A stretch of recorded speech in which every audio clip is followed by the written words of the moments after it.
যে যেখান থেকে আমার ভিডিওটি উপভোগ করছেন আপনাদের সকলকে আন্তরিক প্রীতি ও শুভেচ্ছা জানিয়ে শুরু করছি আজকের অসাধারণ ভিডিও। আজকের ভিডিওতে থাকবে আমরা শিক্ষকরা মিলে কত সুন্দরভাবে একটা সময় অতিবাহিত করেছি এবং বিকেলবেলায় আমরা মার্কেটে গিয়েছি। তো সেই সব কিছুই আপনাদের সাথে শেয়ার করব। চলুন ভিডিওটি আমরা ভালোভাবে উপভোগ করি। ভিউয়ার্স, এখন দেখতে পাচ্ছেন আমরা সকলে মিলে একটু গল্পগুজব করছিলাম। তো স্যার আমাদের জন্য চা নাস্তার ব্যবস্থা করেছেন। তো কিছুক্ষণের মধ্যে আমাদের চা নাস্তা চলে আসবে। তো এই সময়টুকু আমরা সকলে মিলে একটু আনন্দ করছি, কথা বলছি, গল্পগুজব করছি। যেখানে যা কিছু যেভাবে আছে সেভাবেই ভিডিও ধারণ করেছি এবং বাস্তব চিত্র নিয়েই ভিডিও ধারণ করেছি। এই হলো আমাদের আমেনা ম্যাম এবং আছে ফজিয়া ম্যাম, এর আগে ছিল হুমায়রা ম্যাম। তো আমরা সকলে সেখানে বসে গল্পগুজব করছিলাম। তো গল্পের ছলে আমাদের নাস্তা চলে এসেছে। এখন আমাদের পলি সবার জন্য নাস্তা নিচ্ছে। আর এখানে আমাদের সকল স্যারগণ আছেন, একেবারে প্রথম থেকে আমাদের শকত স্যার থেকে আরম্ভ করে Altaf sir, Bahar sir, Papiya Saha ma'am, Fazia ma'am, Dilwara আফা, তারপরে আছে আমাদের শফিক স্যার, সবাই আছে এখানে, মজুমদার স্যার, তারপরে রাশেদ স্যার সহ সকলেই সেখানে উপস্থিত ছিলেন। এবং ফলি যখন আমাদের জন্য নাস্তা নিচ্ছিল তখন নাস্তার পাশাপাশি আমি একটু ভিডিও ধারণ করছি আর ফলি আস্তে আস্তে সকলকে নাস্তা বিতরণের জন্য রেডি করছে। বেশ ভালো লাগছে। আসলে সকলে মিলে খাওয়ার আনন্দটাই আলাদা, কারণ আমরা এখন সকলে একটা পরিবারের সদস্য। তো আমরা যে কোনো সময় এভাবেই আমরা নাস্তা করে থাকি। তো দেখুন, অনেকক্ষণ পর্যন্ত গল্পের ছলে আমরা কথা বলছিলাম এবং যে যার কাজ করছেন এবং রীতিমতো প্রত্যেকটা কাজ শেষ হয়ে আসছে এবং আমাদের নাস্তাও রেডি হচ্ছে এদিকে। তো এখন নাস্তা টেবিলে দেওয়া হয়েছে, সকলে যে যার মতো করে খাচ্ছেন।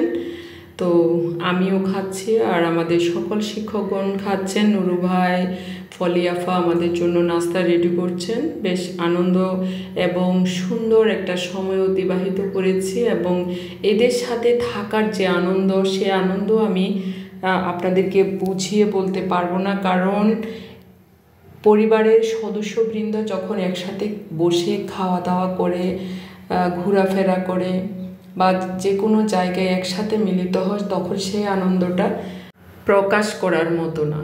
তো যাই হোক, এখন আমরা সকলে নাস্তা করছি। আজকে বেশ কয়েকদিন পর্যন্ত আমি খুবই অসুস্থ। তাও অসুস্থ থাকাকালীন অবস্থায় যদি বিদ্যালয়ে চলে আসি বেশ ভালো লাগে, কিন্তু যতক্ষণ পর্যন্ত ভালো লাগে ততক্ষণই সব কিছু ভালো লাগে। এখানে আলী স্যার এসেছেন, এখন আমাদের সাথে জয়েন করেছেন। তো শরীর যতই খারাপ হোক না কেন, স্যারদের সাথে একসাথে যখন মিলিত হই তখন খুব ভালো লাগে। তো ইতিমধ্যে আমাদের খাওয়া দাওয়া শেষ, এখন বাসার দিকে চলে আসবো। তো আমার যা বলেছে একটু কাজ আছে ওনার, তো তাকে নিয়ে এখন আমরা একটু শখে চলে যাব, যেহেতু শখ আমাদের একেবারে পাশে। তো গত দুদিন আগেও একবার গিয়েছিলাম, তো আজকেও গিয়েছিলাম, কিছু কেনাকাটা করেছে, কিছু শার্ট প্যান্ট গেঞ্জি এবং জামা কিনেছে। তো সেখানে গিয়েই সেগুলো কেনার চেষ্টা করেছি এবং যেগুলো ভালো লেগেছে সেগুলো কিনেছি। আর টুঙ্কার বদমাইশি তো আছেই, সে কিছুক্ষণ পর একটা ধরে, কিছুক্ষণ পর ওটা ধরে, তাকে নিয়ে বেহাল পরিণতির আর শেষ নেই। তো এরপরে আমরা জুতোর কাছে গিয়েছি, সেখানে আমরা জুতো কিনবো। তো কোনোটা পছন্দ হলে দামে পছন্দ হয় না, আবার কোনোটা দামে পছন্দ হলে কিন্তু জিনিসটা পছন্দ হচ্ছে না। এভাবে করে করে বেশ কিছুক্ষণ সেখানে আমরা ছিলাম। তো এরপরে অনেকগুলো জামা জুতো এগুলো দেখে, তো সেখান থেকে যেগুলো পছন্দ হয়েছে দু তিনটা, সেগুলো নিয়ে এখন আমরা প্রস্তুত হয়েছি, বাসার দিকে চলে যাব। তো দেখুন, এখানে এবার টুঙ্কা বায়না ধরেছে, তাকে ফুল কিনে দিতে হবে, ব্যান্ড ফুল যেগুলো মাথায় পরা হয়। তো সেখান থেকে তাকে কোনো রকমে বুঝিয়ে সুঝিয়ে এখন তার জামার ওখানে নিয়ে গেছে, তার জামা দেখা হচ্ছে। কিন্তু জামাগুলো আমরা কিনবো না না কিনবো সেটা বড় বিষয় না, বিষয়টা হলো সে যেগুলো পছন্দ করে সেগুলো আমাদের কাছে পছন্দ হয় না। তো যাই হোক, তাকে বুঝিয়ে শুনিয়ে এরপরে সেখান থেকে তাকে নিয়ে এসেছি। দেখুন, সে ছোট ছোট একেবারে ছোট বাচ্চাদের জামাগুলো ধরে বসে থাকে। এগুলো তো কেনার মতো জামা না, অর্থাৎ ওর গায়েই হবে না, সে সেগুলোই কিনবে। তো যাই হোক, তাকে সেখান থেকে বুঝিয়ে সুঝিয়ে এখন আমরা নিচতলায় নেমে এসেছি। দেখুন, এই ডলগুলো দেখলেই সে মনে করে তার সাথে এগুলো কথা বলছে। শার্ট কিনতে গিয়েছি, সেখানেও ডল দেখে সে ভাবছে তার সাথে ডলগুলো কথা বলছে। তো এইভাবে করে করে আজকের সময়টা অতিবাহিত করেছি এবং দুপুরে তাদের বাসায় খাবো।